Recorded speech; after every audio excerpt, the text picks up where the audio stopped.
Scientists one day have the opportunity to attempt to study and understand alien worlds. They must first understand Earth. The study of Earth, or geology, is the sole grounds these scientists will have for studying these foreign worlds. Being that geology is such a broad field of study, today we will briefly be discussing plate tectonics, which is a particular facet of geology. Now some of you may be wondering, what is plate tectonics? Which is a good question.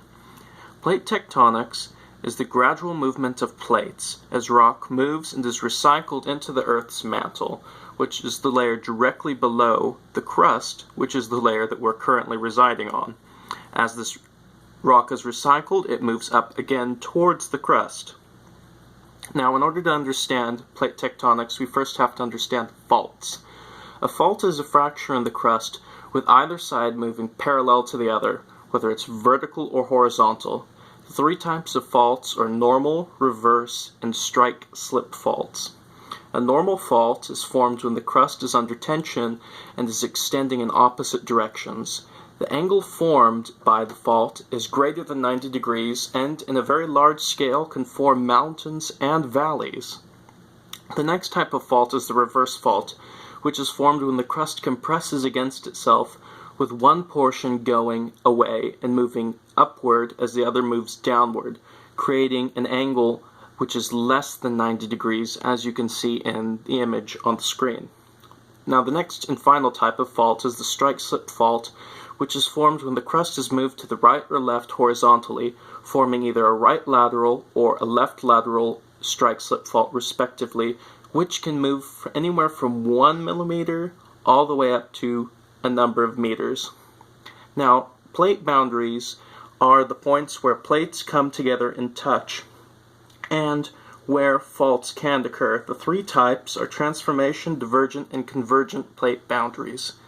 The first type of boundary is the transform plate boundary, which is the location of faults and subduction zones where one of the plate moves downward into the mantle to be either partially or fully melted and move upwards again into the crust with time. Now the next type is the divergent plate boundary, which is where spreading of the plates occurs and where continents drift apart, which is caused by convection currents of magma from the mantle, as you can see in the image below.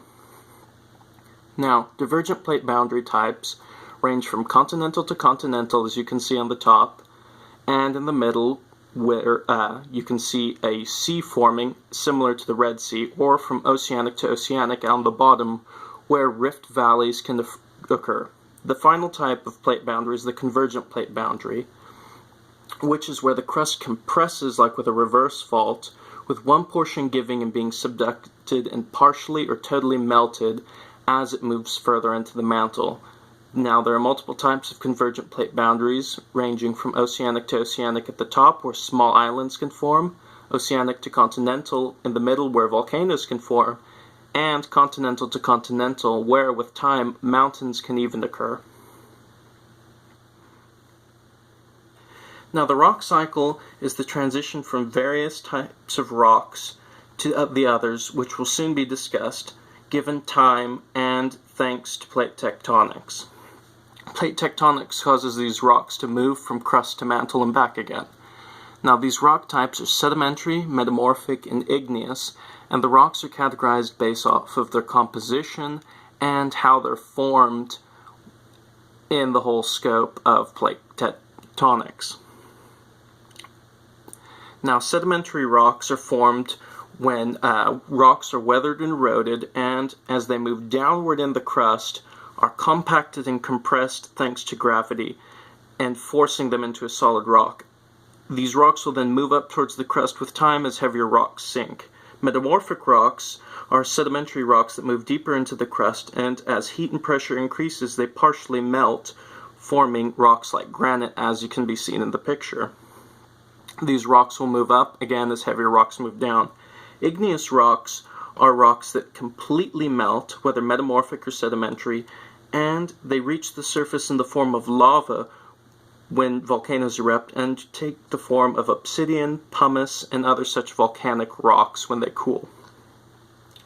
Now, just to refresh with the rock cycle, sedimentary rocks move downward, compress, and can move upwards, or continue to move downwards and partially melt and become metamorphic, those rocks can move upward on their own or completely melt. Now, the study of geology helps us understand the Earth, but will it really be helpful in understanding a foreign planet? Now that is a subject for contention.